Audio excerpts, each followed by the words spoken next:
What's going on, everybody? Eric Lindquist at Stokastic here on the Odd Chopper channel, coming to you with another edition of Lindy's Leans, Likes, and Locks. Hit that like button, subscribe button, notification bell. Goes a long way for me on this video, goes a long way for you. That way you become a president of our great content is going live here at our little neck of the YouTube woods. Generally, it's great content. Friday was not such great content, even though St. Louis, Chicago, even though looking at the wind, I was like, something's up because I almost locked that one. It ends up going over. And nothing else really happened for me the rest of the day. It ended up being one of the worst betting days I've had in months, actually. So Friday, tailed a couple of buddies on a couple of plays, too, that did not go well. Again, my plays alone weren't a complete disaster, but the home runs dried up on Friday. And again, we have been smashing the home run department. So I'm going to try to get you back on track. I got one really good one. I got another really good one. Slash, I'm probably going to be going to his 2 bases because it'll be plus money in Oakland. But we'll get there. We'll get there. We got 9 games here on Monday. I got producer Jacob alongside me. I also got Bet365. We'll talk about them at the midway point of this show. And again, Odd Chopper, you can check out down below. New pricing, new situations. We've got picks. We've got tools. We've got both of those things, but they're going to be sold individually going forward. And hopefully you guys took advantage of a promo code grandfather on Friday. You were able to take advantage of that because, yeah, things will be changing here. We'll talk more specifics as the week goes on. But until then, producer Jacob, hello, hi. People want picks from me. Let's get to them. Game number 1, Sean Manaea and Andre Palante. And I will say Andre Palante, he has been impressing me with a number of different things. I always bring up his ground ball percentage because it's wild, 61.3%, 15.7% fly ball rate. That is just absolutely asinine type shit. But Sean Manaea on the other side, he's pitched all right. Still has the 8.2% barrel percentage, but always had a strikeout arm, 23.8%.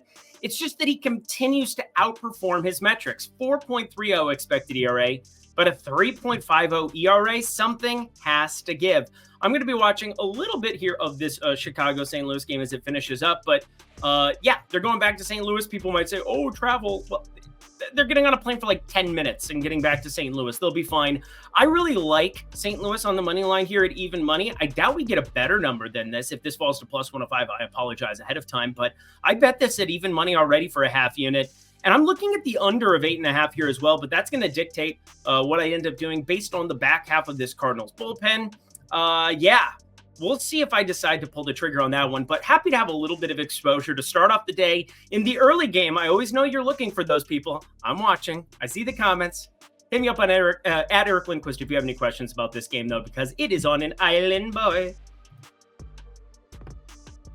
This one's not. We got Arizona and Zach Gallen going up against Logan Allen and a number of teams. Like, every team's had their concerning thing, like whether it's Mookie Betts, Freddie Freeman, both out of the lineup here right now for the Dodgers. Mookie Betts sounds like he'll be back in 1 week, almost to the date there when they go to that road trip in Milwaukee. You got Kyle Tucker hurt in Houston. You got Zach Gallen and Merrill Kelly's out for the year there with on the IL. But yeah, Logan Allen's also that dude for Cleveland, even in the middle of an unbelievable, I would say, not expected season here from the Cleveland side of things.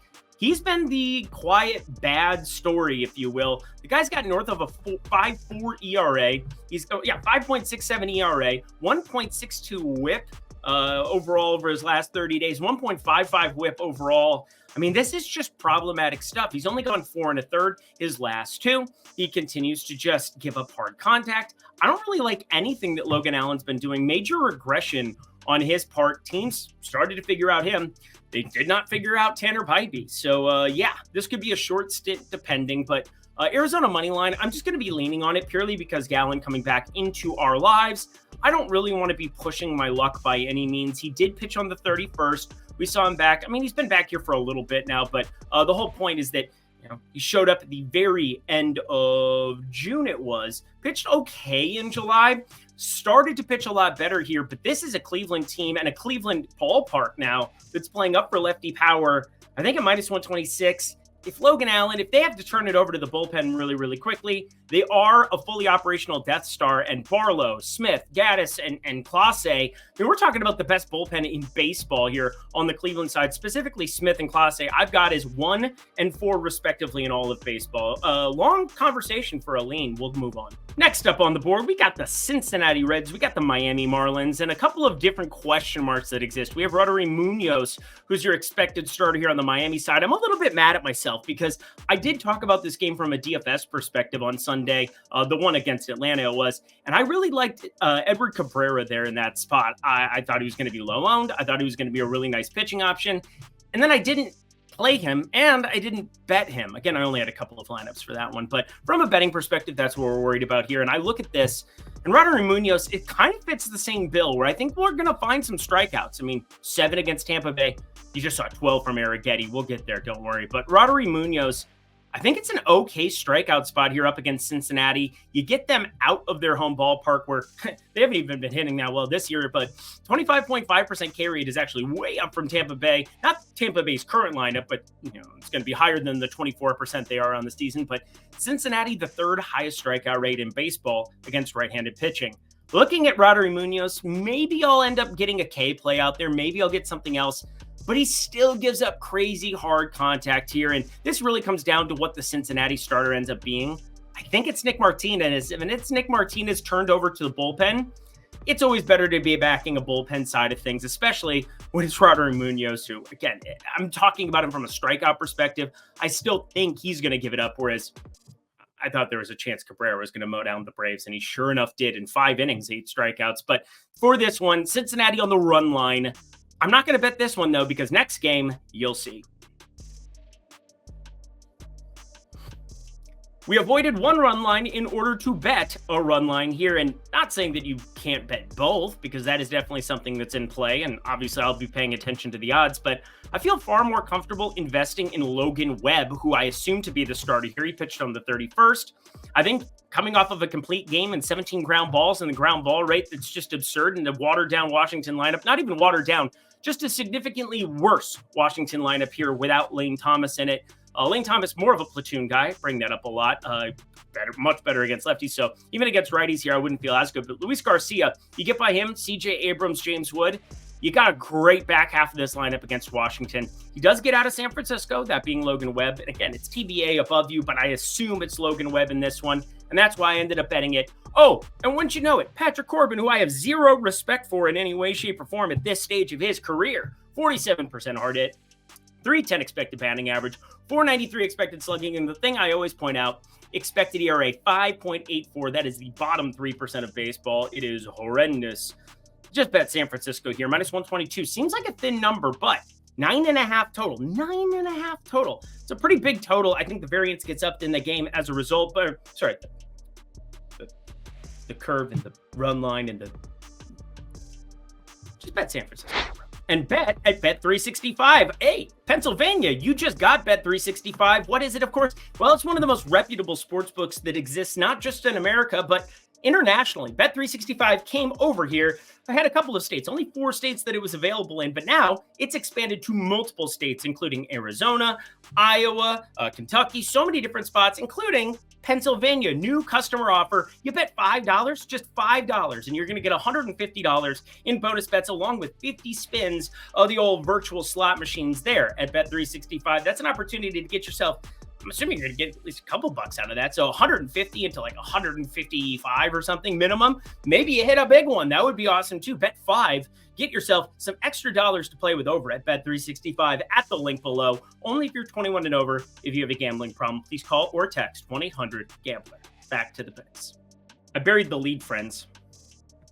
I buried the lead. Producer Jacob didn't even say anything when I got into the room, which is a little bit concerning. Maybe that just kind of speaks to the fact that it's been a very profitable MLB season. Once again, for a second straight year, home runs have ran amok for me. We've also done really well with totals over the course of this season, have only locked 2 totals. We're not going to lock a total here, but we are going to lock a money line. I don't know what I'm missing. I'm trying to find out.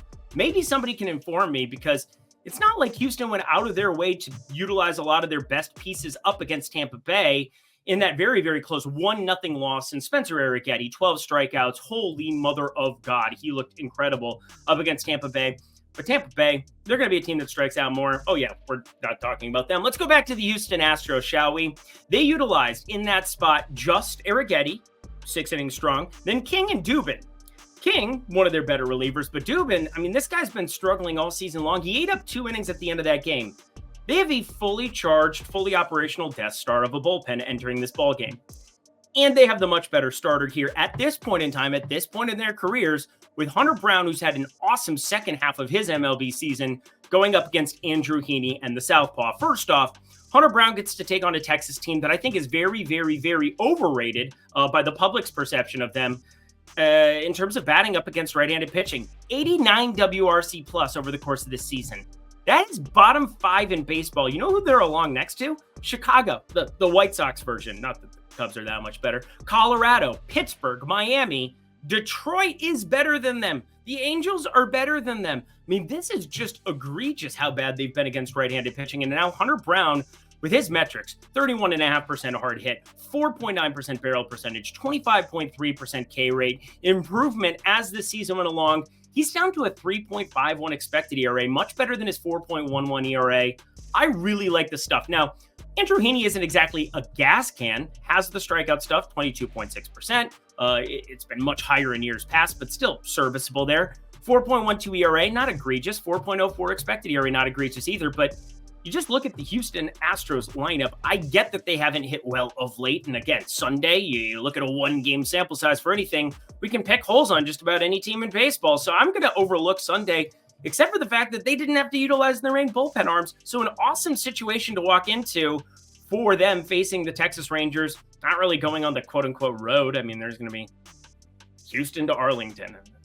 Get in your car and drive 3 hours. You're fine. I think something like that.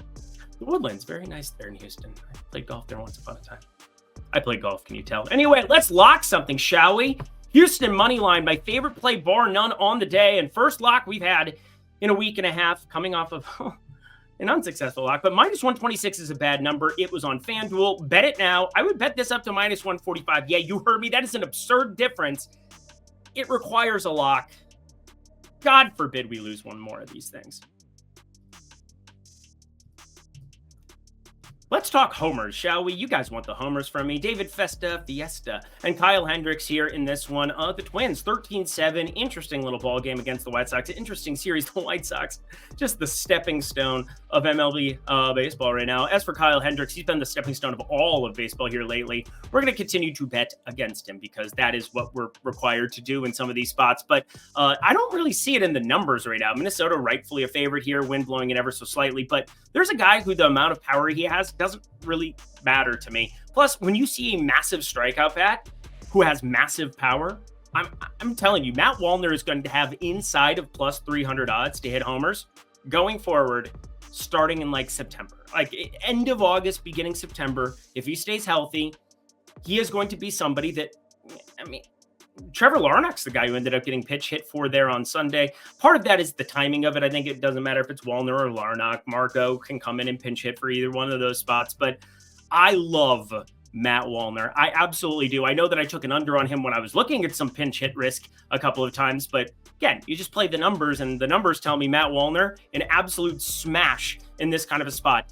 You got Kyle Hendricks with a 214 expected ISO against lefties and a 13-degree average launch angle. And wouldn't you know it, Matt Wallner, 277 expected ISO against right-handed pitching, a 407 BABIP, a 22.5-degree launch angle, already 6 homers. He was like in AAA for most of the season. Matt Wallner to hit a home run better than plus 310. Holy mother. Yeah, we're going to be betting that one for sure. I remind everybody the props, they remain leans until I get official numbers. I'm basically taking last 10 days of sample size. I'm adjusting it for ballpark, adjusting it for matchup. We'll see where the Matt Wallner number ends up dropping in at, but I find it very unlikely we won't be betting that. I also find it unlikely we will... No, the other way. We will be betting the Matt Wallner. We probably won't be, even though I really was expecting a 9. I was expecting a 9, and this half run is very, very valuable. But unfortunately, I think we're going to have to stay away as a result of it. Paxton, he switches back to his old team here, Boston. You got Brady Singer on the mound on the other side of this one. Both of them, not my favorite pitchers. 431 expected slugging for Brady Singer, 417 for James Paxton. Obviously, the matchup is pretty awful for both of them here. Boston is really coming on strong here. I love this lineup, speed, power combination, and you got power from the left side. Devers, Abreu goes yard again. And then the right side, Tyler O'Neill, Rob Refsnyder, double dong on Saturday. Congratulations on the Twins, double dong. There's a joke somewhere there. Anyway, we're going to move on. Over 9.5, just going to be a lean. Unfortunately, as much as I expect this game to provide offense, I'm not going to bet it at 9.5. It's a bad number to be betting it at, but if you made me bet anything here, efficient, not as efficient, but still negative EV, don't bet it. Did you know Brent Rooker is very good at baseball? Guy's going to hit like 35 jacks this season, 40 jacks. I mean, this is just absurd. I think he's up to 28 now. Goes yard again on Sunday up against River Ryan and the Los Angeles Dodgers. Dodgers win a close one. Shout out Kiki Hernandez. My wife loves that guy. I keep reminding him he's very short. I'm 6'2". It's fine. Jonathan Cannon, friends, he's not very good. 15.8% K rate, 265 expected batting average. And also minus 172 for Oakland. Oakland did have the best WRC plus in baseball in all of July. So shout out their offense for finding ways to do things. But JP Sears is not the kind of dude you expect on minus 172. This is just insane. 333 xWOBA, 456 expected slugging, 10% barrel percentage. Just get out of here. Don't bet it. But bet Brent Rooker, because Brent Rooker is an absolute god. 617 expected slugging, 18.7 degree launch angle. His home run odds are getting trimmed. But if this 2+ bases, again, 1.5 bases, the over of that, depending on what book you're looking at, 2+ for the single game parlay people are on FanDuel. Plus money is still too much to be getting against Cannon. And this White Sox bullpen that traded away to Michael Kopech, traded away a number of different other pieces. Eloy Jimenez, I mean, he's not in the bullpen, but this bullpen, they're bringing up guys from the rafters to pitch for them. Just find some really good props like Brent Rooker. And also maybe take a look at his walk prop, even though those things are generally harder markets to beat. And the last game of the night, two really good pitchers, Tyler Glasnow, Aaron Nola. Two really good offenses too, but we're still waiting on bets. We're still most likely going to be waiting on Freeman. Shout out to him and his family. Hopefully everything pans out here with his son, because I know that that's some really, really freaky stuff. Doesn't sound like he's going to be joining the team even for these home stints. Hopefully he does, but it's about, I would call it 50-50 going into tomorrow. I really hope we see Freddie Freeman in the lineup, just from a personal perspective. Again, I can lose a bet on this if Freddie Freeman goes completely nuts, and I can live with myself. That's just fine. But I look at these projected lineups. Obviously, Schwarber, Harper and Bohm back-to-back jacks. Schwarber hit a jack today too. Pretty wild stuff across baseball here, where a lot of home run balls being hit. Everything kind of neutralized after a really interesting beginning of the year where home runs were way down. But Aaron Nola, Tyler Glasnow, despite weather being all right, around 77, 78 first pitch here, and Dodger Stadium that's been playing up for runs, I like the under of 8 here. I think they both find enough, and then both of these bullpens didn't have to do a whole hell of a lot in their games. They played from ahead, coming off of interesting game where Shohei Ohtani hit a 3-run home run to make it look better than what it was on Saturday.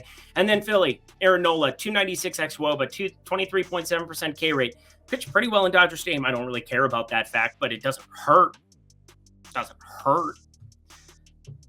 Guys, just bet the under 8. I like it. Bets, you'll get back here. Probably won't be betting this anytime soon in games going forward. And that does it for another edition of Lindy's Leans, Likes, and Locks. Head to the comment section below. Let me know your favorite plays that exist on the board for this lovely Monday slate we have before us. Nice tight 20 here. Less than 20 minutes for you. Getting you 9 games of information. We'll get back to Tuesday where they'll have infinity games for me to break down in tons of spots. But hopefully you enjoyed the program. Smash the like button for me. Check out Bet365 down below. Pennsylvania just launched in your state. If you're 21 and over, if you have a gambling problem, please call 1-800-GAMBLER. Thank you, producer Jacob. Until next time, friends, let's have a great week. I'm Eric Lindquist. Oh, and catch me on Kyle Kerm's show. I'll throw that in there as well. I'll be on that at 4 p.m. Eastern Time, 1 p.m. Pacific. Cool. Good talk. I'm Eric Lindquist. Best of luck in the MLB streets on Monday.